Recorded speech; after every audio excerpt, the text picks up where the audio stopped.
दोस्तों स्वागत है आपका एक बार फिर से। जहां दोस्तों आज हम बात करने वाले हैं साल 1977 में आई अमिताभ बच्चन, ऋषि कपूर और विनोद खन्ना साहब की फिल्म अमर अकबर एंथनी के बारे में। दोस्तों एक खास बात और मैं आपको बताता चलूं कि साल 1977 27 मई को ये फिल्म रिलीज हुई थी और अभी एक दिन पहले ही 27 मई निकली है। तो मैं आपको बता दूं कि फिल्म ने पूरे अपने 43 साल कर लिए हैं। तो आज बात करने वाले हैं फिल्म अमर अकबर एंथनी के बारे में। फिल्म से जुड़ी बहुत सारी ऐसी सच्ची बातें हैं, फिल्म से जुड़े बहुत सारे ऐसे नॉन फैक्ट हैं जो आज इस वीडियो में आपसे करने वाला हूं, और साथ ही साथ फिल्म के बॉक्स ऑफिस कलेक्शन के बारे में, बजट के बारे में, हिट और फ्लॉप के बारे में।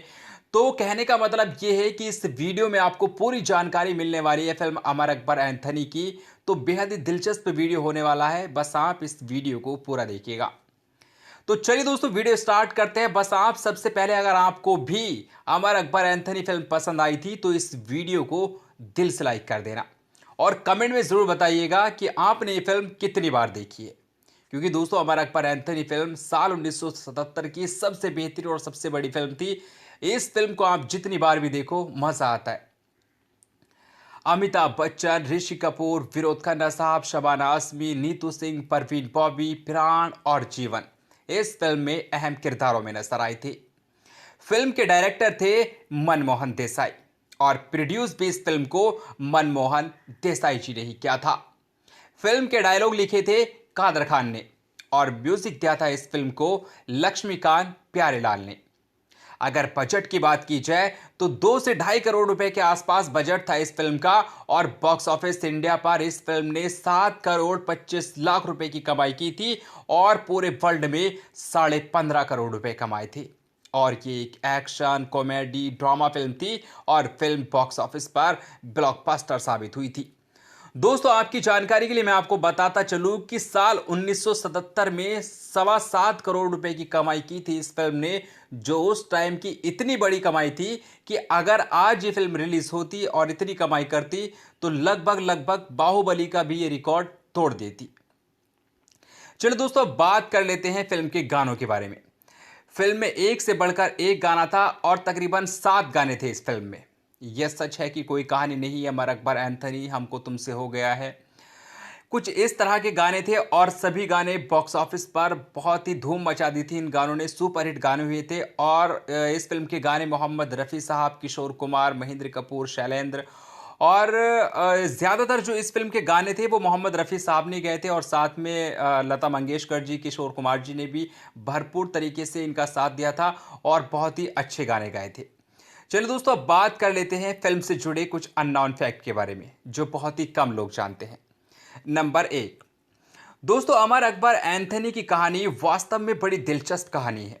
असल में हुआ कुछ यूं था कि एक दिन निर्देशक मनमोहन देसाई एक अखबार पढ़ रहे थे और उन्होंने जैक्सन नामक एक शराबी आदमी का एक समाचार पढ़ा अखबार में, जो अपने जीवन से तंग आ चुका था और इसलिए उसने अपने 3 बच्चों को पार्क में छोड़ने का फैसला किया था। और मनमोहन देसाई साहब ने अपनी फिल्म अमर अकबर एंथनी में स्टार्ट ठीक वैसा ही किया था। ठीक उसी तरह फिल्म में प्राण अपने बच्चों को ले जाते हैं और फिल्म के शुरुआत में ही उन्हें एक पार्क में छोड़ देते हैं। अब कहानी में ट्विस्ट जब आता है जब यहां से ये तीनों बच्चे अलग अलग हो जाते हैं। उनमें से सबसे बड़े बच्चे को एक हिंदू पुलिस अधिकारी उठाकर ले जाता है जो पुलिस वाला बनता है। उसके अलावा हाँ, एक जो अकबर वाला किरदार था वो ऋषि कपूर के पास जाता है, उनको एक मुस्लिम दर्जी उठाकर ले जाता है। और जो अमिताभ बच्चन साहब का किरदार था जो इस फिल्म में सबसे बढ़िया और सबसे ज़्यादा पसंद किया गया, वो एक पादरी के पास चले गए थे। तो कुछ इस तरह से इस फिल्म की शुरुआत हुई थी और ये उनको आइडिया आया था फिल्म में एक अखबार पढ़ने के। नंबर 2, दोस्तों मनमोहन देसाई नहीं चाहते थे कि फिल्म में विनोद खन्ना के सामने कोई हीरोइन हो और उन्होंने हीरोइन के बारे में सोचना छोड़ दिया था, क्योंकि अमर अकबर एंथनी फिल्म में विनोद खन्ना का किरदार एक गंभीर किरदार था और उनकी जोड़ी के लिए फिल्म में किसी हीरोइन को लेना ये मनमोहन देसाई को ठीक नहीं लग रहा था। लेकिन विनोद खन्ना इस बात पर जोर देते रहे कि अमिताभ बच्चन और ऋषि कपूर के सामने अगर हीरोइनें हैं तो उनके सामने भी जरूर होनी चाहिए। और वो शबाना आजमी को साइन करने के लिए देसाई साहब पर दबाव डाल रहे थे। और अंत में देसाई साहब ने फिल्म में उनके लिए भूमिका बनाते हुए शबाना आजमी को साइन कर लिया। और शबाना आजमी को फिल्म में तब साइन किया गया जब फिल्म की शूटिंग पूरी तरह से तैयारी में थी और बिल्कुल आखिरी टाइम चल रहा था। नंबर 3, दोस्तों अच्छा आपने फिल्म अमर अकबर एंथनी में एक जो गाना है my name is Anthony Gonsalves, और जो अमिताभ बच्चन के किरदार का नाम है वो भी यही है। ये गाना आपने सुना होगा और इस गाने को लक्ष्मीकांत प्यारेलाल ने संगीतबद्ध किया था। लेकिन क्या आप जानते हैं कि एंथनी गोंसाल्वेस कौन थे? अगर नहीं जानते तो चलिए मैं आपको बताता हूं। असल में एंथनी गोंसाल्वेस नाम प्यारेलाल के एक संगीत, जो प्यारेलाल थे, लक्ष्मीकांत प्यारेलाल, संगीत शिक्षक के नाम पर रखा गया था, जो एंथनी गोंसाल्वेस के नाम से जाने जाते थे। और 1950 और 1960 के दशक में बॉम्बे के सबसे प्रसिद्ध संगीत ऑरेंजरों में से एक थे। और वो अपने छात्रों में प्यारेलाल के अलावा आर.डी. बर्मन की भी पहली पसंद थे। नंबर 4, अच्छा दोस्तों फिल्म अगर अकबर एंथनी में एक सीन ऐसा है जहां पर ऋषि कपूर नीतू सिंह को नीतू सिंह कहकर ही बुलाते हैं। और जबकि ये ऋषि कपूर और नीतू सिंह के बीच के परिचय दृश्य में ऋषि कपूर के किरदार का नाम अकबर इलाहाबादी है और नीतू सिंह के किरदार का नाम डॉक्टर सलमा है। दूसरा ये सोचने वाली बात है, इस फिल्म का जो ये सीन था, इस सीन को जानबूझकर बनाया गया है या फिर फिल्म की एक गलती है, लेकिन फिल्म में इसे सही करने का कोई प्रयास नहीं किया गया है। अब ये वो सीन है जब अकबर स्वास्थ्य जांच के लिए डॉक्टर सलमा के पास जाते हैं और वो डॉक्टर सलमा को नीतू के नाम से बुलाते हैं। नंबर 5, दोस्तों अमर अकबर एंथनी एक बहुत ही दिलचस्प कलाकारों और संगीत के साथ एक बेहतरीन फिल्म थी। फिल्म को न केवल भारत में सराहा गया बल्कि रिपोर्टों से यह पता चलता है कि यह वेस्ट इंडीज में भी एक बड़ी हिट थी। फिल्म में सभी के पसंदीदा होने के सभी कारण हैं और एक कारण इसकी उपयुक्त कास्ट है। फिल्म अमिताभ बच्चन, विनोद खन्ना, ऋषि कपूर, परवीन बॉबी, नीतू सिंह, शबाना आजमी, प्राण, निरूपा रॉय, जीवन और रंजीत के लिए एक बड़ी हिट साबित हुई थी। इन इन सभी सितारों ने इतनी बड़ी हिट फिल्म में कभी काम नहीं किया था। यहां तक कि अंगरक्षक जेबिस्को जैसे मामूली चरित्र ने भी एक बेहतरीन और एक बड़ा दर्जा हासिल कर लिया था। यहां फिल्म के बारे में कुछ भी, मतलब आप ये सोच लीजिए कि फिल्म के बारे में जितनी भी बातें थी, कोई भी ऐसी बात नहीं थी जो गलत थी। यहां पर सब कुछ सही था, सबके लिए 100% था। नंबर 6, दोस्तों इस फिल्म में अमिताभ बच्चन का एक बड़ा ही अच्छा सीन है जो दर्शकों को बेहद पसंद आता है। जिस सीन में अमिताभ बच्चन जी एक डायलॉग को शीशे में देखकर बोलते हैं, पक्का बेवकूफ लगता है। ये डायलॉग आज भी सभी के जहन में ताज़ा है। लेकिन बहुत लोगों को नहीं पता होगा कि जब इस सीन को शूट किया गया था तब मनमोहन देसाई स्टूडियो की दूसरी मंजिल पर परवरिश के क्लाइमैक्स की शूटिंग कर रहे थे और अमिताभ बच्चन ने रिहर्सल करते हुए मनमोहन देसाई की अनुपस्थिति में इस सीन को शूट किया था। वास्तव में इस पूरी फिल्म को प्रत्येक जोड़ों के साथ अलग अलग शेड्यूल में शूट किया गया। काफ़ी बार इस फिल्म की शूटिंग भी रोकी गई, फिर दूसरे शेड्यूल में इस फिल्म को बनाया गया, फिर ऐसे ही तीसरे शेड्यूल में, मतलब बहुत सारे शेड्यूल में इस फिल्म को बनाया गया था।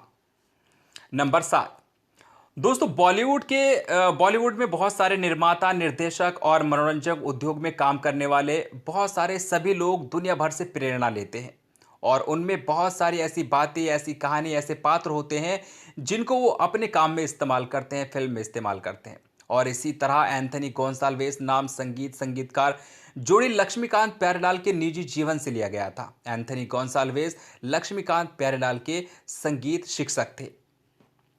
नंबर 8, दोस्तों अखबार से विचार मिलने के बाद उनकी पत्नी ने फिल्म अमर अकबर एंथनी की कहानी लिखी थी।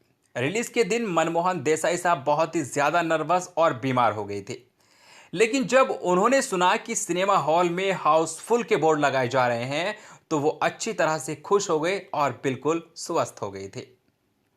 नंबर 9, दोस्तों फिल्म अमर अकबर एंथनी में विनोद खन्ना ने फिल्म में अमिताभ बच्चन के बड़े भाई का किरदार निभाया था, लेकिन असल जिंदगी में विनोद खन्ना अमिताभ बच्चन से 4 साल छोटे हैं।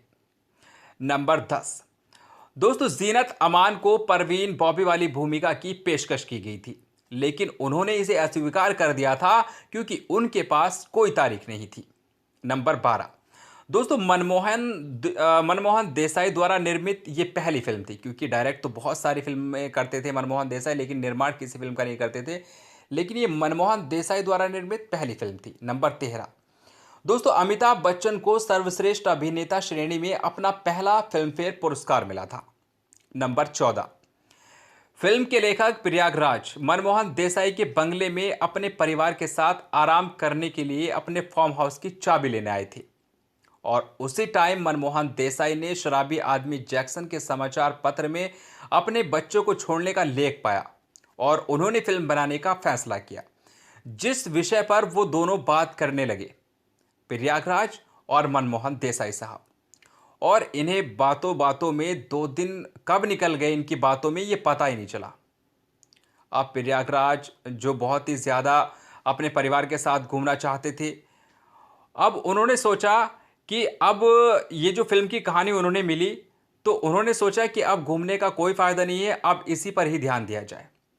और प्रयागराज को उनकी पारिवारिक यात्रा को बिल्कुल रद्द करना पड़ा था। नंबर 15, दोस्तों अमर अकबर एंथनी फिल्म के लिए 1977 में ऋषि कपूर के रंगीन कपड़े बांद्रा की प्रसिद्ध लिंकिंग रोड गली से बॉम्बे की सड़कों से खरीदे गए थे। नंबर 16, दोस्तों जब ऋषि कपूर को फिल्म अमर अकबर एंथनी में काम करने का प्रस्ताव मिला, तब ऋषि कपूर लैला मजनू की शूटिंग कर रहे थे और मनमोहन देसाई धर्मवीर की शूटिंग कर रहे थे। अब जब ऋषि कपूर को मनमोहन देसाई का फोन आया कि वो अमर अकबर एंथनी नाम से एक फिल्म बनाने जा रहे हैं, जिसमें वो चाहते हैं कि आप अकबर की भूमिका निभाएं। अब किसी कारण से ऋषि कपूर ने पहले इस भूमिका को करने से मना कर दिया था। इस फिल्म से जुड़ा कुछ ऐसा किस्सा है जिस वजह से उन्होंने मना कर दिया, लेकिन फिर बाद में जब उन्होंने देखा कि ऐसा कुछ भी नहीं है, तो फिर ऋषि कपूर साहब फिल्म में काम करने के लिए तैयार हो गए थे। नंबर 17, दोस्तों फिल्म अमर अकबर एंथनी ने अमिताभ बच्चन को कैरिबियाई द्वीप समूह में एक सुपरस्टार भगवान बना दिया था। सिनेमाघरों में फिल्म महीनों तक हाउसफुल रही थी, जहां टिकट मिलना असंभव था। नंबर 18, दोस्तों मनमोहन देसाई पहली बार 1972 में अमिताभ बच्चन से मिले थे, और अमिताभ बच्चन को सलीम जावेद ने मनमोहन देसाई से मिलवाया था। लेकिन देसाई साहब अमिताभ बच्चन से प्रभावित नहीं थे, और उन्होंने कहा था कि मैं उन्हें कभी भी रोल ऑफर करूंगा, बस वो इंतजार करें। नंबर 19, दोस्तों रणजीत को फिल्म में मनमोहन देसाई के साथ काम करने का अनुभव था, बहुत ही बुरा अनुभव हुआ था रंजीत को, और उन्होंने मनमोहन देसाई के साथ फिर कभी काम न करने की कसम भी खा ली थी। लेकिन उन्होंने पहले ही सुहाग को साइन कर लिया था। लेकिन रंजीत ने भी उस फिल्म से वापस मुड़कर नहीं देखा था मनमोहन देसाई की फिल्मों में।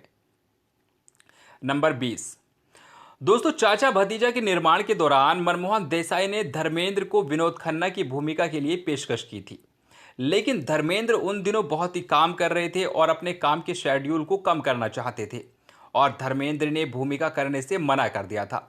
लेकिन इस बात का मनमोहन देसाई को बहुत ही दुख हुआ था कि धर्मेंद्र ने उनकी बात को लौटा दिया है, और उन्होंने उसी टाइम विनोद खन्ना को फिल्म के लिए साइन कर लिया था।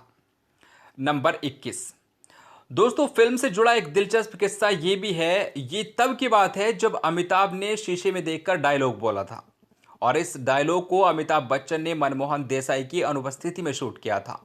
मनमोहन देसाई जब मनमोहन देसाई बाद में वहां से लौट कर आए थे और उन्होंने इस सीन को देखा था, तो उन्होंने अमिताभ से कहा था कि अगर कभी मनमोहन देसाई को वो छोड़ना चाहे तो जरूर छोड़ सकते हैं, लेकिन मनमोहन देसाई उनको कभी नहीं छोड़ेंगे। नंबर 22 और आखिरी अननोन फैक्ट, दोस्तों सोहेल खान ने अपने भाई सलमान और अरबाज खान और खुद के नाम से भूमिकाओं के साथ फिल्म का रीमेक बनाने की योजना बनाई थी, लेकिन कुछ अज्ञात कारणों से फिल्म को रोक दिया गया था। और दोस्तों आपकी जानकारी के लिए मैं आपको बताता चलूं कि साल 1977 में सबसे ज़्यादा कमाई करने के मामले में ये फिल्म पहले नंबर पर थी, और दूसरे नंबर पर थी धर्मेंद्र और सीरत अमान की धर्मवीर, और तीसरे नंबर पर थी हम किसी से कम नहीं, चौथे नंबर पर थी परवरिश, और 5वें नंबर पर थी चाचा भतीजा। तो दोस्तों उम्मीद करता हूं आपको ये वीडियो पसंद आया होगा। अगर वीडियो पसंद आए तो वीडियो को जरूर लाइक कीजिएगा, और साथ ही साथ कमेंट में अपनी राय जरूर बताइएगा। Thank you.